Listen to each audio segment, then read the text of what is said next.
In terms of experience playing in the Super Bowl, there's not a lot of guys. Obviously, Richard Sherman is an OG, and T. Sizzle for Kansas City.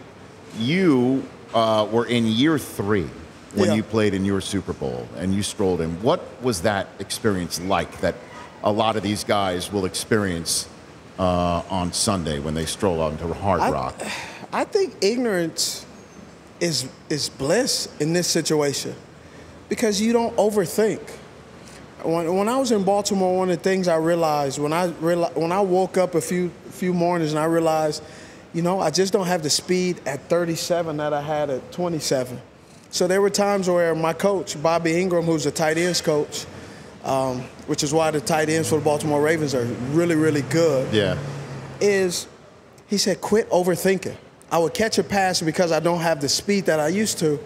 I would try to mind manipulate. Well, if I catch this, I turn here and juke this. He said, just catch the ball and go forward. Because there are a few games where I tried to trick everybody, and all I was doing was tricking myself. And so it's like catch the ball and go. And once I got out of that habit, sometimes knowledge, you know, it's paralysis by analysis. Sometimes you can overthink. So some of the young guys, I really love their naiveness, because they're coming out there saying, man, we're in the Super Bowl, but it's just another game. But we know it's no next week, so let's go ahead and risk it all. So did you think it was really just another game when you were heading to NRG Stadium or whatever the heck it was called back in the day in Houston, and you're taking on Tom Brady, who had just won it 2 years before? In the beginning, no. In the middle of the game, it was like, it's still a football game. If we want to host the Lombardi Trophy, we got to just go out here and play. This guy's going to press me. What are you going to do? This game, a guy pressing you in the Super Bowl is no different than a guy pressing you in the regular season. Because if you don't win, and it's 3rd and 5, and you're running that slant, he knows you're running the slant, he's pressed inside, you got to win. You know the ball's coming. If you don't catch that ball, they're punting. Whether it's in the Super Bowl or regular season, the defense is still going to look at you on the way in. They're going to go, can you guys move the ball? It's still a football game. The goalpost is still in the same place. It sounds just like the Hoosiers. You ever see the movie Hoosiers, where yes, Coach Dale measured the rim to the floor and the free throw line to the end line? It's just because it's at Butler Fieldhouse, it doesn't matter. It doesn't. You have to. And it's hard to do. But at some point during the game, you'll realize maybe it's going across the middle and somebody hits you. Oh, it's still a football game. They hit in the Super Bowl just like they hit in the regular season. Steve Smith here on the Rich Eisen Show. And in that Super Bowl, I've never asked anybody who's played in the Super Bowl this question. Did you know what happened at halftime? And what? What happened at halftime with the wardrobe malfunction? Did you know during the game?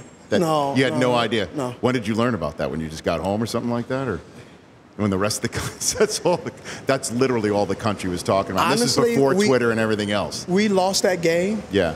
So I was so done with whatever news, information.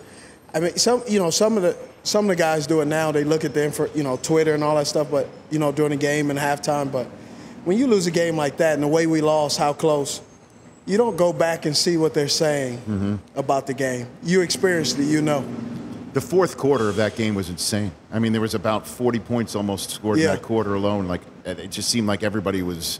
The defenses were gassed, and the offenses were hitting the gas, and that was amazing. One of the things that nobody really gives this guy enough credit for was there's a guy, I think he's vice president in Buffalo, Dan Morgan. He had like 22 tackles in that game.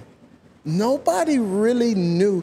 He was a tackling machine. Dan was all over the place. That. For more of The Rich Eisen Show, tune to Audience Channel 239 on DirecTV for free on BR Live, or download the Rich Eisen Show app.